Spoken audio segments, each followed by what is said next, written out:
Hi everyone and welcome to episode 10 of Conquer the Curse at Benfica with me, the United City FM. Welcome along. So, lots of water under the bridge since you and I were last together.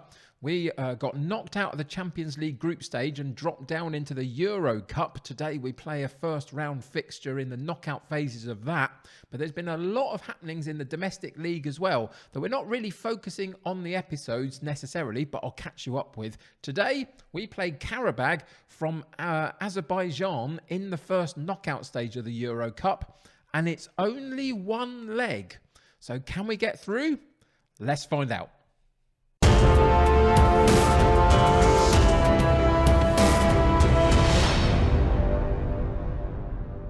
Welcome back to Benfica. So yeah, lots and lots has been going on domestically. You can see immediately that we are second in the league at the moment to Porto after 20 matches by 1 point. We're both well clear of the chasing pack. The like of Sporting are a little distance off us, to be honest. So it's kind of a two-horse race now already. And we're going really, really well. But just a couple of drop points in the last few matches when we've got a couple of draws has meant that we just dropped down a little bit, unfortunately. So we'll see whether we can get that back again, though. But if we go straight into our competition page, you'll see a couple of things. And the first thing to say is that we have won the Portuguese League Cup, which is fantastic. It was a few rounds of that which took us to the final, and we won that quite comfortably in the end on penalties, I think, in the final. But other than that, we performed pretty well. We're still in the Portuguese Cup, and we're in the semi-finals of that as well. You can see we get Santa Clara in the semi-final, and there is no Porto or Sporting in the other semi. So potentially that might be another trophy for us. Domestically, it's still looking very good. We did drop out of the European Champions Cup, unfortunately, and into the Euro Cup, where we now play Qarabag. We'll get onto that in a second. So everything's actually doing pretty well, if I'm totally honest. I think if we had a couple of points over Porto at this point where we're at the top of the table, that would be phenomenal, but we're not. These are the results that we had since you and I were together last. So remember, in this series, we're only focusing on the European side of things because we're trying to conquer the curse that was placed on the club in the 60s by Bela Gutmann to say that they would not win another European trophy for 100 years. 8 finals later, 60 years later, and they still haven't. So that's why we're here. So we're not really focusing on the domestic stuff on the episodes. But you can see that since the Liverpool game, where you and I were together last, we've done very well. 2 draws in the league. Other than that, all of them are wins in a good, what's that, dozen games or so? 14 games, something like that. Couple of cup games in there as well, including that semi-final and the final in the League Cup. We beat Porto in that semi-final, which was a great result for us, and got through to the final. Won that on penalties. And then we had this really recent run of great form in the Premier League. The last 4 matches looking really solid, including the last game, a 6-0 win away from home, leads us into this knockout stage. And we've got the first leg of the Portuguese Cup coming up fairly soon as well. So lots still to play for. We still play Porto in this second half of the season moving forward. So that's going to be a huge game for us. But for now, we focus in on the Euro Cup first knockout round against Qarabag. If we go into the draw, you can see this is the draw. There's some big sides left in the competition. PSV, Fiorentina, the likes of Roma, Borussia Dortmund, Ajax, Leicester are all in there. Some big sides, Juventus as well. So this is not going to be an easy ride for us at all. But it is only one leg each round at the moment. And I think that's probably partly because of the World Cup that was played a couple of months ago in-game has just had a knock-on effect, potentially. So it's going to be interesting to see how we cope with that. Today, we're away from home against Qarabag. We did make one transfer in the January window to talk about before we get into that game. So let's go look at that.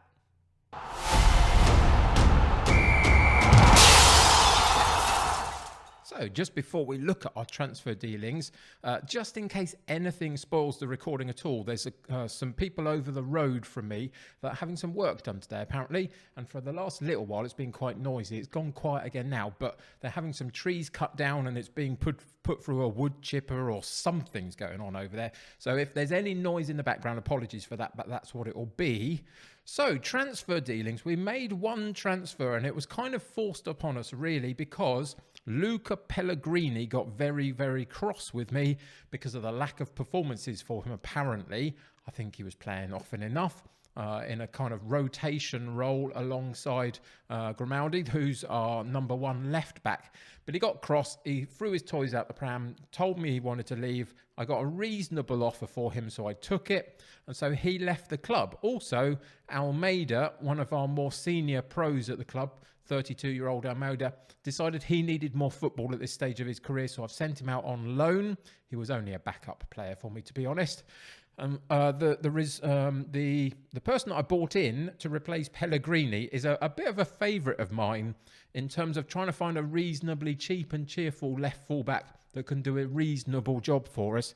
And it's this guy, Daniel Svensson, 21-year-old Swedish guy at this point in the game. And he's just all right across the board, 13s, 14s, a couple of 12s in there as well. And he does nothing wrong. He does nothing spectacular, but he's decent enough, and he'll be a good rotation youngster for our left fullback position. And it will mean Grimaldi is very much our number one at this point. No rotation issues for him in that sense. So all in all, I think it was reasonable. It helps the finances of the club out a little bit as well. We're looking in a very, very good state financially at the moment. Just over 50 million in the bank, 14 still left in the transfer fund if I wanted to do anything else leading up to the summer. But that's the only change that we've made in terms of personnel this season. So, with all of that out the way, let's see how we get on in the Euro Cup. One-off game against Qarabag, away from home, which is tricky. Can we get through? Let's find out.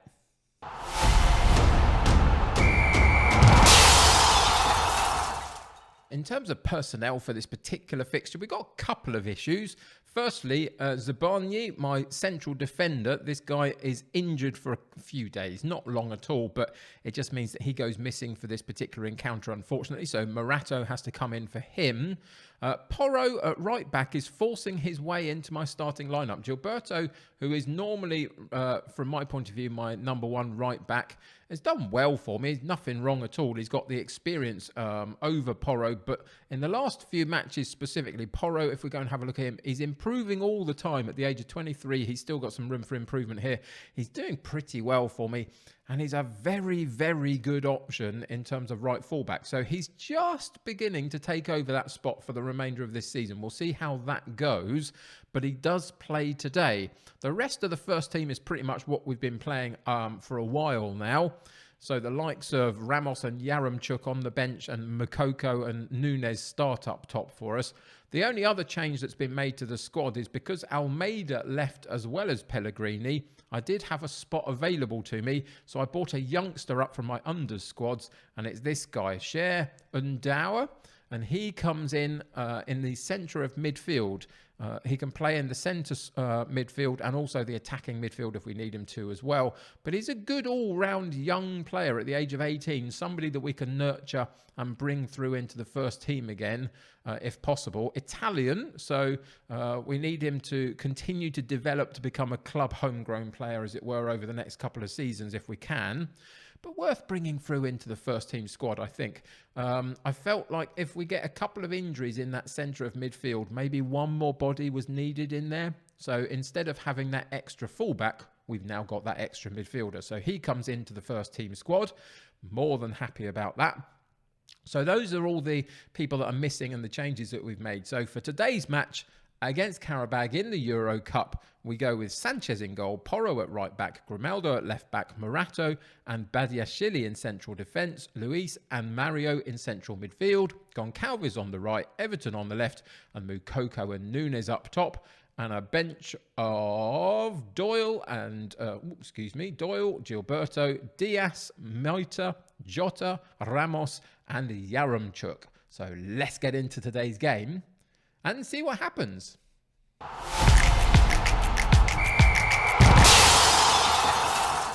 So I've decided to go quite chilled out and calm for the team talk. We're away from home. I don't want to go overboard with the players. So we've just said, stick to the plan, stay patient, we'll be fine.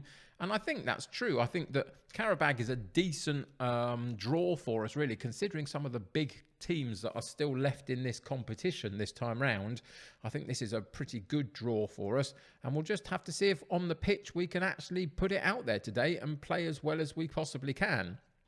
The lead up to it in terms of our recent results has been really strong, so hopefully we can continue that on. But it's always a little bit tricky going away from home in these kind of competitions. You never quite know what environment you're going to play in and what sort of context the fans will give to it, etc. So we'll see how we get on, but I'm quietly confident at this point.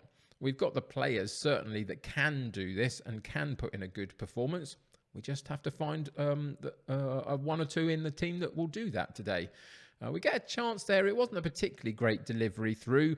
We get the ball back, though, from their goalkeeper clearance, and we win it in defence and then set ourselves going again through the midfield area. Mario on the ball again, over the top for Darwin Núñez, into the box but pushed wide, cuts the ball in brilliantly well. And Moukoko is there, and he went quiet for a little patch in the middle part of our season through the winter months. He struggled a little bit for about 15 games to properly get goals, but we kept faith with him because he's improving all the time as a youngster, of course. Everybody knows pretty much about Moukoko. And on this, the last few matches, he's begun to find his scoring boots again. He's probably got about 5 or 6 in the last 6 or 7 matches. He's been pretty good.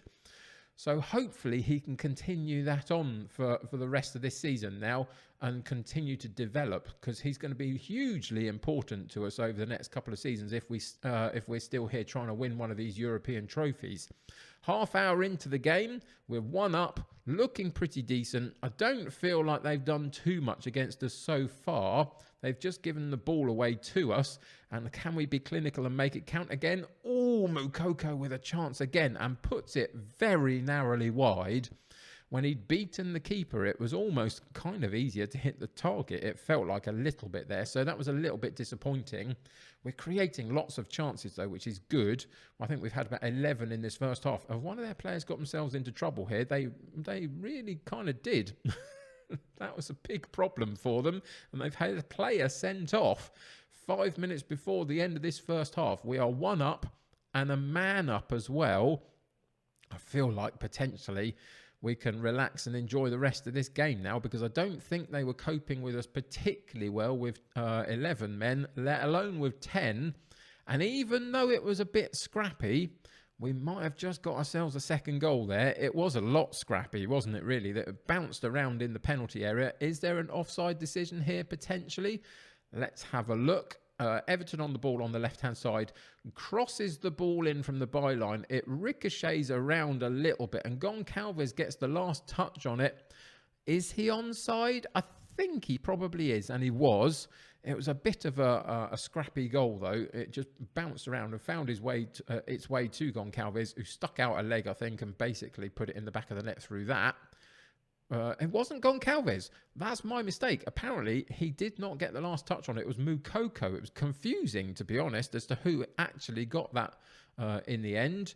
Goncalves got a touch in the middle of it, and it was Moukoko that eventually put it away for 2-0. Half-time, looking really strong, and a man to the good as well. So we'll say, you're doing brilliantly. Keep going. No gesture, so it's still very chilled out, very calm. We'll just get them to play the second half as it comes, go through the motions, find a professional performance, I hope, not cause ourselves any problems, and potentially get a couple more goals would be excellent, just to keep that morale and momentum high in the squad moving forward. 53 minutes in, so the first few minutes we had one highlight of this second half so far. Here's a second one for us, a free kick. Darwin gets the header on, gets it back again from Moukoko, plays a 1-2 with Moukoko again. Brilliantly done between the pair of them. It looks like they're going to an offside decision again. On this occasion, it goes in our favour, and we do get the third goal. Really lovely play between Darwin Núñez and Moukoko. Brilliantly done. A good 1-2 there. And it's Moukoko's run off the last defender, just round the back there, perfectly onside. Don't really know why they were checking it, to be honest. There was no sign of an offside there at all. And a Moukoko hat-trick, and this is what I'm saying. In the last few matches, he's really found his goal-scoring boots again, having been a little bit quiet. But at the age that he's at, that's kind of what you get. Let's just check in with him. He's 18 years old. Most of you know about him already. And whilst all his arrows seem to be going down at the moment, that's just through tiredness, I think, more than anything else, through playing a lot of football recently. But you can see that for 18, he's really strong in terms of what he brings to this club already. And he's now got 9 in 22 games before today's match. So another 3 on top of that. So we're now looking at 12 in 23. So I think he's going to improve for the second half of the season quite considerably. Because he's got his hat-trick, because we are fighting on lots of different fronts, we're going to actually rest him for the last bit of the game. We're also going to rest Nunes as well. So we're going to put Ramos in and Yaremchuk up top, fresh legs up front. We're also going to take either Luis or Mario off in the centre of midfield. And I think we're going to take Luis off because we've got Maita on the bench, who's more of our holding replacement player. So we're going to do that just to add some energy into that midfield area, really. And also the energy up front, some fresh legs. See whether we can get a couple more goals from a couple of fresh players up there. So 25 minutes to go. It's all looking very, very good, isn't it, really? Qarabag were struggling before the sending off. They've struggled since the sending off. And it's not over yet. 15 minutes to play now. And Ramos almost got it through to Yaremchuk for another opportunity. But the goalkeeper manages to sniff that one out. He goes long and they win the ball in that area as well. And they have a good shot at goal. It was a good opportunity for them. Fortunately for us, the goalkeeper was behind it all the way and claimed that one quite comfortably. But they did break the lines, and so we do have to be a little bit aware of that all the way through the 90 minutes. But we're close now, 88 minutes on the clock. The time has flown by, no more highlights. Feels like we kind of squashed the game a little bit and they had nothing left to give. And we come away with a really comfortable, good knockout round win, to be honest. Moukoko and Nunes up top were fantastic. Our defensive line were very, very solid. We had good outlets down the right and the left as well. We got some fresh legs in as the game wore on. And all in all, can't really ask for too much more than that.